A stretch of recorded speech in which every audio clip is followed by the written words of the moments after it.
بیا دخترم، بیا عزیزم. برو عزیزم. بیا اینجا. اونجا داشت چی کار میکردین؟ تو رو میرو ببر داخل، من الان میام. به حسابت میرسم. بریم.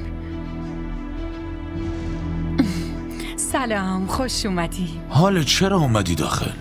خب جلیلو میفرستادی، حتما باید یه نمایش را مینداختی. اما خونه نیست، بیرون دوباره چیزی رفته.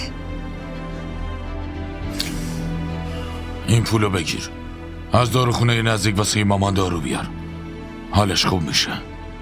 مامان که عادتشه، از کاکو میسازه. برو از اینجا نرو، از اونجا برو. واقعا عذر میخوام، راستش فقط این رومیه دختر من.